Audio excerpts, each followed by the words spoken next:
You don't get to see the sun.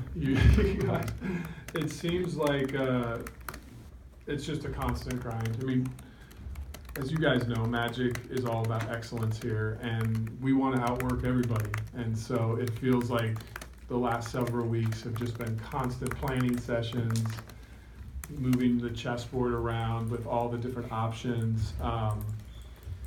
And we won't rest until we get it right, and I think that's just how Magic and I are built, the rest of our staff, just to work until we get it done. But I think there's an incredible excitement to get to July 1st and to see what the options are. But we do feel like the road is a flexible road for us. If July 1st happens with one or two superstar players, great. If it doesn't, we love this young core that we're developing, and we know 2019 could present some amazing opportunities as well. So really, any road we go down, we're really confident in.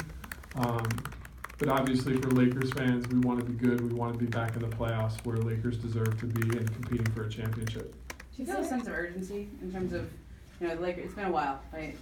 Up until the last 5 years, the Lakers had never really missed the playoffs 2 years in a row. Now it's been 5 years in a row. Do you feel a sense of urgency in terms of getting the team back to that level? That's a great question, Ramona.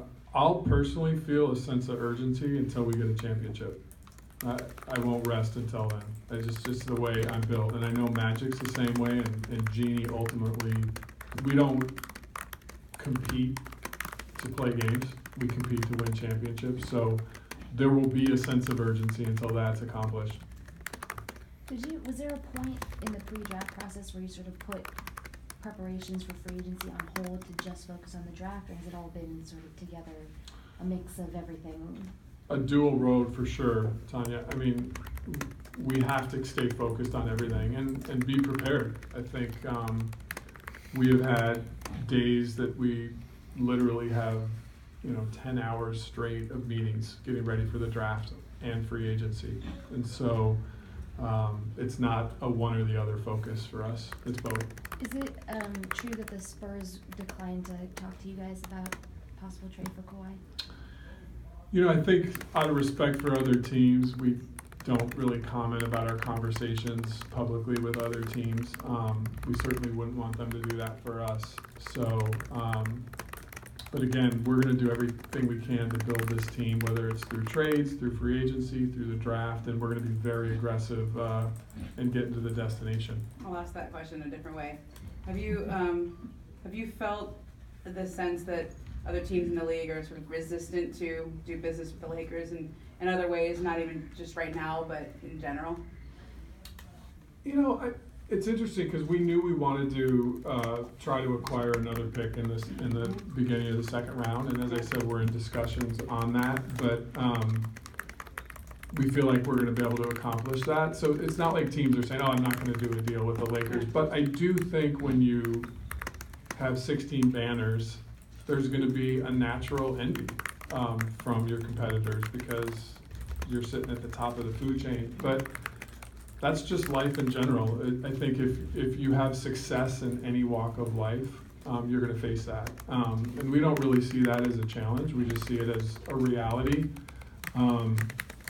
But we also feel like because of the DNA shift here and because of the energy around our team and our young core and our cap flexibility, that players want to be here. So whether other teams want to participate in that or not, we can't control. But we can control the environment we have here and creating energy where great players will want to be Lakers. Do you feel like there's an increased scrutiny on you guys just because of where you sit with the salary cap space, the types of players that have been talked about with your franchise, and also what you just talked about, envy? Is there an increased level of scrutiny with you guys in terms of jealousy? There was the tampering investigation last year. Magic got hit with that, with an innocuous comment on Giannis. I mean, do you guys feel that scrutiny from around the league? Perhaps. I mean, I think scrutiny comes from the outside, so maybe you guys would be a better judge of that. I do think that anytime you have extraordinary success, it's going to draw attention, whatever business you're in. So, but But yeah, that would probably be for someone else to judge and not for us. Rob, Last two questions. Rob, where do you land kind of on this idea of rebuilding immediately with a super team versus being able to kind of grow this group that you've developed in this core? Can you do both at the same time, or do you kind of have to go one or the other? I think the ideal scenario is to do both, is to be able to win in the now, but also have a young core you're developing to win in the future. And I think that we are ideally situated to do that. I think if you look at the landscape of the playoffs this past year, youth succeeded in some instances. And the game is fast-paced. The game is about quickness and athleticism, and you need young legs to do that. So we feel like we can be really, really good right away, but also build sustainable winning. And I don't think that leveraging the success of the future for a short now is the right thing to do. I think sustainable success is really our goal. Well, I guess the answer could vary depending on if you do get 2 superstars or if you continue to build the young players. But how soon do you expect this team to win a championship, realistically? I don't, it's a good question, and I think the best answer to that is we won't rest until we do. And I can't predict the future or when that's going to be, but I can predict this: like, no one's going to outwork us to get there. Is there anybody Thanks, that you've not everyone. been willing? I can do. Okay, one more. Is there anybody that you're not willing to include in trade talks if it comes to that? If there's a superstar player on the other end of it? Yeah, that's always a trick question. I mean, I think other people have said every player in the NBA is virtually tradable. What if one team said, we'll give you 2 first-team All-Pro guys for your 1 first-team All-Pro guy? The GM of the one is going to probably do that. So really, it depends on what the definition of untradeable is. But those are, I don't know, hypothetical things that we don't really get into. I have a very easy one for you. Yeah, sure. How different was this year than last year? Very. Yeah, I think when you sit and have a top 5 pick, the type of things that get flashed to you is, extraordinary, where it's just, wow, did that really just happen?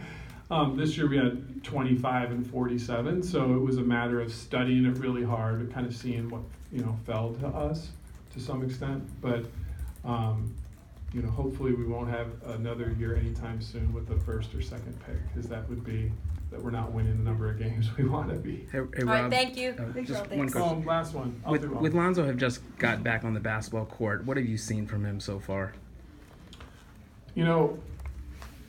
I've really seen Lonzo emerge as a young man this offseason. He'll come up to the office and come in and sit down and have a direct conversation about his goals, what he wants to do, the trainers he wants to work with, the things in his game he wants to work on. That's probably one of the things Magic and I and Luke are really proud of right now, is how these guys are growing into men and making wise choices with how they want to be great. He really designed his own workout plan this summer. It wasn't, hey, Lonzo, we need you to do X, Y, and Z. He came to us and said, I'd really like to do this. What do you guys think? And he came to Magic and said, I'd like to start watching film with you once a week, just to learn. And so Magic and myself and Lonzo have been in our incredible film room once a week for an hour doing sessions. And with Kuz, with B.I., with Josh, to see these guys start opting into greatness, regardless of what happens, this summer, that in itself is just a huge thing for us. So, thanks everybody.